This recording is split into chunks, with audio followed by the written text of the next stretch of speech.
Chief. Hello, Rebel fans. We are here on our YouTube Chambers Academy Sports Live channel for our post-game analysis of the Friday night game with Valiant Cross down in Montgomery. And then we'll talk a little bit with Coach Allen about this Friday night's game down at Troy as we take on Pike. And we're going to start tonight's session, with this evening's session, with our offensive player of the game, number 13, Jordan Benbrook, senior. We told Jordan he was offensive player of the game, and he looked a little shocked. But he had 29 carries for 109 yards. Had to pick his helmet up multiple times, not quite 29 times, but it seemed like it. And was a workhorse all night. And it was a tough night, wasn't it? Yes, sir, it was. Yeah. You took some hits that would have hospitalized many people. I can imagine on Saturday morning it was a little tough to get up. Yeah, it was a little tough to get up. Kind of just laid there all day. But it was a tough game, a hard-hitting game, very physical game. You took some hits that did separate you from your helmet. I was kind of joking about that, but that's really, I guess, not a joking matter when your helmet leaves your head. But what did you think about Friday night's game as far as hitting versus the other four games we had, other three games we had? We didn't get to practice that whole week, but like one day, I think, it's all about preparation. That's what we've been talking about the whole week, and we just got to be prepared, and we wasn't that prepared. We were too cocky going into that game, I think. We knew we should have won, and they came out and played better than we thought they were going to play, and they were ended up a lot physical too. So they were a lot better than they were last year. That was very obvious. And it's always kind of tough to go on the road, and even if it's sort of a neutral field. Yeah, that was our first away game too. Yeah, your first true road game. So 29 carries, is that the most you've had in a game? Yes, sir. I think that's it. And Crenshaw last year, I know I had a few. Yeah. They. You wanted them to keep feeding you at Crenshaw last year. Yes, sir, I did. I was feeling good that game. Not so sure that you wanted to keep getting fed Friday night, but probably I thought your signature run of the game was when we got down after the play of the game we're going to talk about with T.Y. in a few minutes, got down to the 15 or so, and next play you got it all the way down to the 1. I really thought you were going to score. I think that was your run of the night. What's your opinion? What do you think about it? I agree. I was pretty fired up about that run. So you had some good runs, several runs more than 10 yards, but that one was I guess at that time of the game was perhaps one of your more central runs. Got down to 1st and goal, and then Gavin came in, took it in from the 1, and from there on out it was a matter of playing defense. So you said we've been practicing more this week. Yes, sir. A lot of more preparation, getting to know what Pike does and how they do it. We just got to come out better than we did that game. We can't just show up second half and play. We got to play all 4 quarters. Yeah, you're right. Defending 3A champ against the defending 2A champ. That's probably be a good game. If the AISA had a game day crew, they'd be in Troy Friday night. With Lee Corso and all the other guys picking who to win. But it's going to be a big game, even though it's not a region game. It's one of those games you just kind of circle on your schedule and say, wow, this is what I came to play Chambers football for. So hope you have another good performance. This is your second player of the game this year. And, we'll be glad to have you every week if you can keep on putting those big numbers up. Yes, sir. All right. Well, we will trade you out for T.Y., according to Ashton.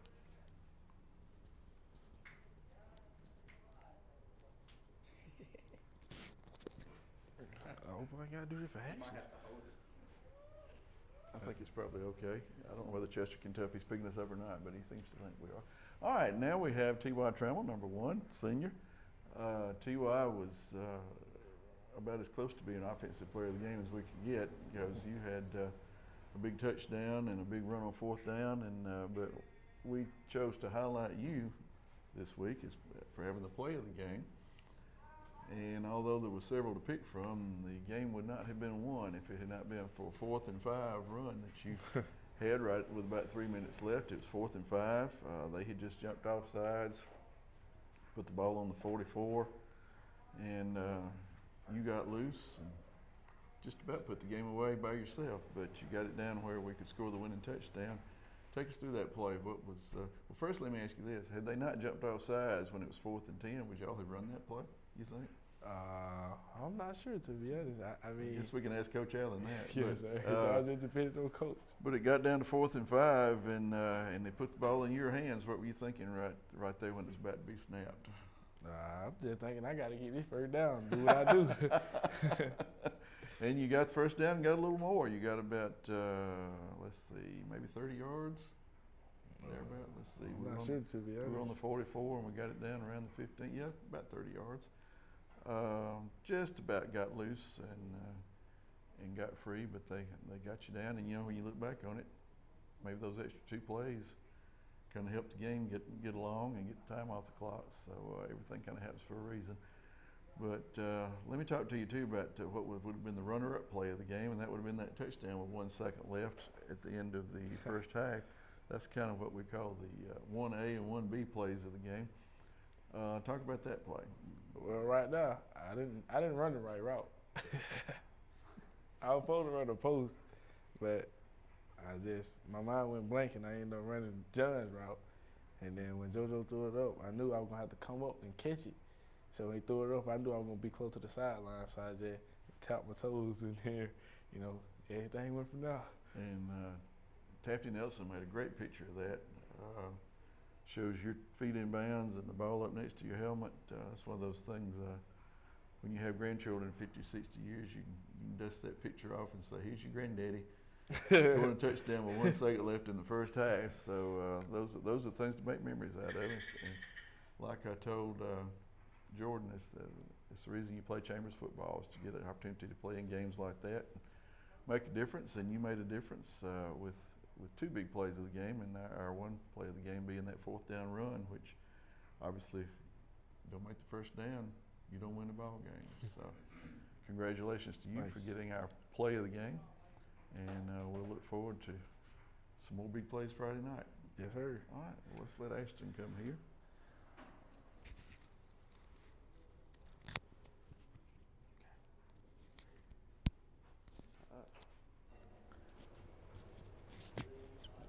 All right, and our defensive player of the game from Friday night, number 24. Yes, sir. Yeah, 24. Almost went a blank there. 24 senior Ashton Chambers. I would have gotten in trouble at home about that because Ashton is my wife's cousin. But that's not why we picked you. We picked you because about every time we called out a tackle Friday night, we said tackle by Ashton Chambers.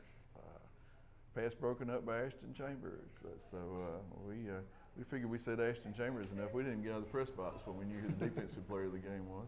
Yes, sir. How you feel about Friday night's game? One of the bigger games you've played since you've been here. For sure. Definitely the best I've played since I've been here. How many tackles you have?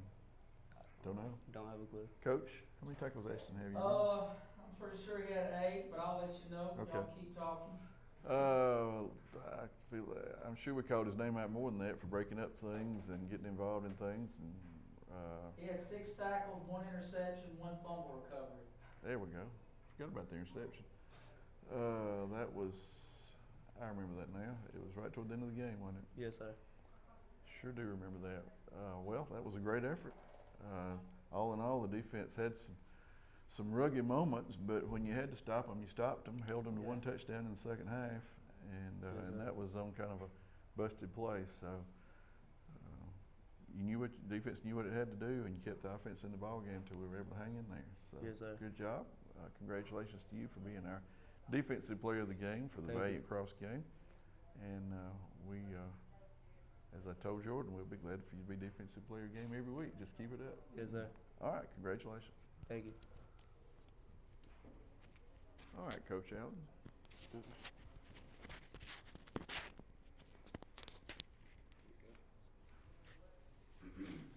Calvin? Chester? Coach, Friday night was one of those games where the fans may have one opinion of the way it went and the coaches may have another, but it was a win. It was a tight game. It had some ups and downs. Give us your take on it. Yeah, we played poorly. That's probably as poor of a game as we've played in 5 years around here. You know, when you give a team a touchdown on the first play of the game, and you let them run a kickoff back, and you let them block a punt, you know, a team that really probably doubts whether they can play with you, you give them hope. And when you give somebody hope, then you give them everything. And we didn't play a clean game, but I will hand it to our kids.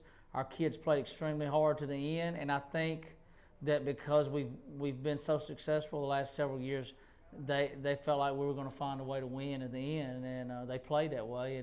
And you know, I thought that really paid dividends for us as the game progressed into the fourth quarter. I agree with you. I mean, you could sense from where we were that although things, it seemed like every turn you turned around something was going wrong, you didn't sense any quit by the kids. You didn't sense any quit by the coaches. Nobody just packed it in and said, oh, well, maybe next week. They expected to win the game all the way through. And I'll ask you a question I asked T.Y. If 4th and 10 and they jumped off sides, made it 4th and 5, would you have called a running play on 4th and 10? Mm-hmm. Well, that's really a passing play because we pass it forward. We just don't pass it very far. Well, that's true. I can say this. We were going to get the ball to number 1 because he's our most dynamic playmaker. He had already made a huge run coming out from the 10-yard line. We had to go 90 yards in 3.5 minutes or a little more. And he got that started, and then we started believing. You know, we went no play and hoping to get 5 yards to make it more manageable, and it did. And you know, they weren't a very disciplined team, and we felt we probably should have done that a lot more. As far as those guys they were running a rinky-dink blitz, and they were just getting upfield because, you know, a lot of coaches nowadays are too lazy, I think, to teach any technique defensively. So they think if they just blitz and send the house, then they're really doing something, when in fact they're setting themselves up for a big play. And we didn't do a good job of handling that. I didn't do a good job preparing the kids for a double A-gap blitz, nose guard blitz, things like that. It really slowed us down on the night. But, you know, I felt like that when next time we see that, we're going to see that game plan copycatted for sure, and we got to be ready to handle it. You know, yeah, we wanted to get the ball to 1. We felt like the jet sweep to that side, and we made an adjustment with our plug, and they never saw it. And we were able to get, I knew we'd get 5 then, that I knew that T.Y. would probably get the rest, would be on his own. And he almost did. Yeah. But I'm sure you heard when we were talking, worked out for the best because you got 2 more plays out of it, which probably took another minute or so off the clock. And yeah, and I did a poor job of managing the clock. You know, the clock was off, so you couldn't see it. But what we should have done in retrospect is we should have just let the play clock run down to 1 and tell them we wanted a timeout. And that way we'd have killed more time because it was pretty evident we were probably going to score from the 1. So really a lesson learned, and that was just poor management by me as a head coach. And that won't happen again. But yeah, you're right. Yeah, not having a play clock or a game clock was kind of a crazy environment, especially playing at a small university. Well, what happened is they have a clock keeper. AISA makes us have a clock keeper for every game. You have to pass a test, so you got to know the rules, when to stop it and start it. And their clock keeper was having problems evidently. And at halftime, the official said, "Coach, we're having so many problems with their clock keeper. We're just going to call it on the field second half," which is really, you know, that's tough to adapt to. But I guess it's for both teams. It's unfortunate that should happen at any athletic contest in the AISA. Yeah, we talked about that during the broadcast, that it impacted both teams. So it's kind of like it wasn't fair or unfair to either team, but it was one more thing to have to try to manage. And yeah, it was just kind of a crazy environment. And yeah, first play of the game, they get a touchdown. You an inch or two this way or that way, that play might not have even worked, and it could have been a whole different ball game. But well, we teach that never happen. We got 4 rules on our defense. Don't get beat deep.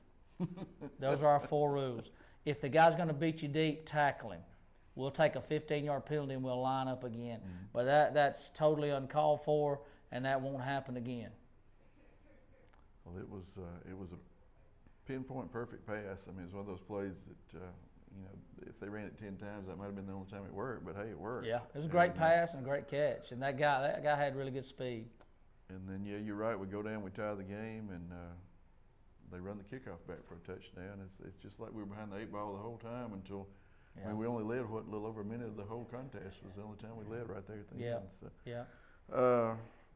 even had problems with points after touchdown, even though it looked like one of those might have been.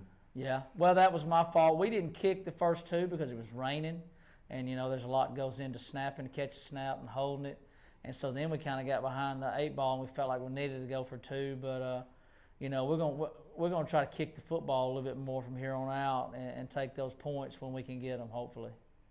Well, it worked out, and that's the main thing.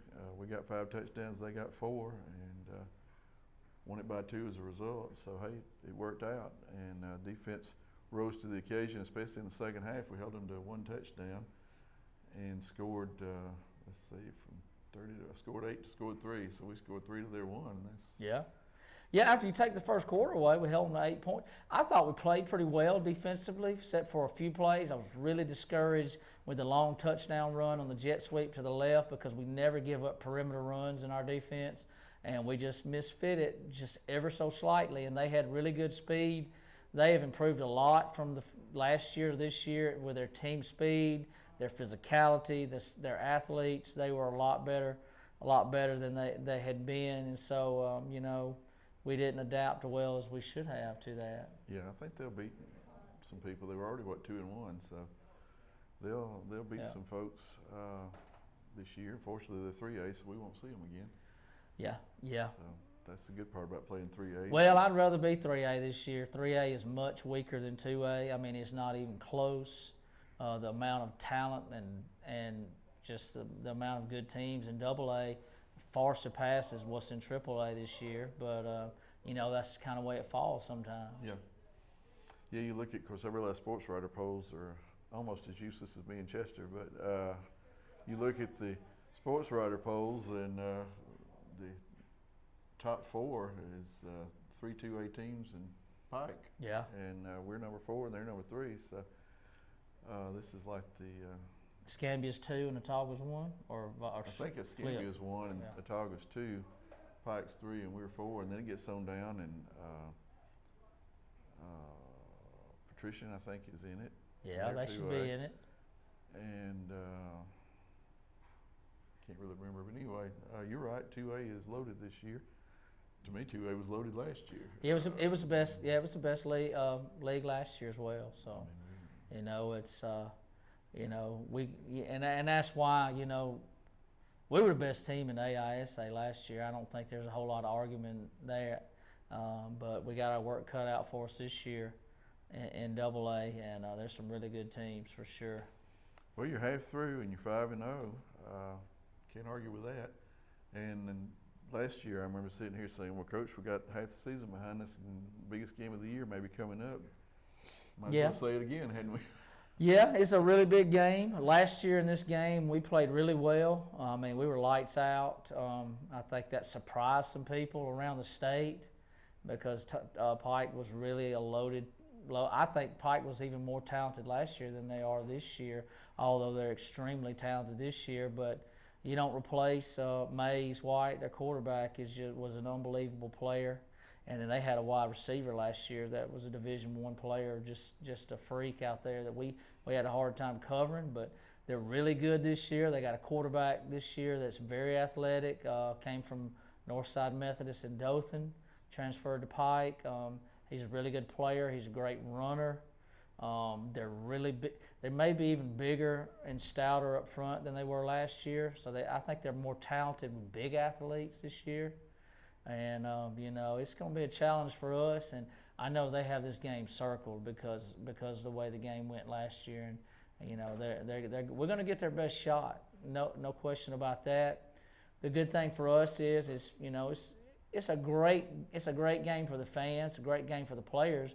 But essentially it means nothing from a standing of playoffs and things like that, you know. But when you got a top 5 game between top 5 teams, you know, it creates a lot of excitement, and this is why you play in these type games. And I hope that we'll that we'll play well. We're going to have to play much better than we played last Friday to even have a chance to win the football game. And hey, it's defending 3A champs, defending 2A champs. As we said earlier, if there was such thing as AISA game day, the crew would be there because this is the game of the week in the AISA, no question about that. And and hey, it's what you went into coaching for, huh? That's right. I love big games. I like tight games where every call matters and every play matters. I mean, you know, when the game's really lopsided, you know, it gets to a point where that becomes kind of boring for the fans. It becomes boring for the players and the coaches. So we're excited. This is where you find out how good you are. I think Pike is as talented or more talented than anybody in our league. There's some really talented teams. I know Escambia and Autauga are really talented, but I would put Pike right up there with them. And they've done a great job of getting really good players in their program the last 2 years. You know, I think they won maybe 2 or 3 games the year before. So they've really infused their program with a lot of talent. They lost their first game to Escambia, and I don't believe they've given up a point since then. I think they pitched up. Well, that's very similar to last year. Mm-hmm. You know, they came in, they gave up some points, I think, the first game, but they won. They were undefeated, and then about 3 or 4 in a row, I think they were the best scoring defense in the league last year coming into that game. And you know, I don't think people realize just how special we were on offense last year until that game because when we put 44 points on them, that was absolutely. You know, we had a phenomenal quarterback. We had all the skill players to get it done. We could attack you from anywhere on the field, and we still got a lot of those guys back. And I think we got a chance to really. We're pushing to get back to that level. We're not there yet, but that's our goal, is to get back to that level. Chester and I stood and watched a little of the practice today, and it looked like the passing game was. Of course, I realized when you're at practice, the passing game is always going to look like it's clicking, but it looked like it was like people were in the right place and they were getting good throws. Yeah, we got to protect. We didn't protect particularly well last year, but I'm really proud of JoJo. I think he's really progressed well from the summer into the preseason till now.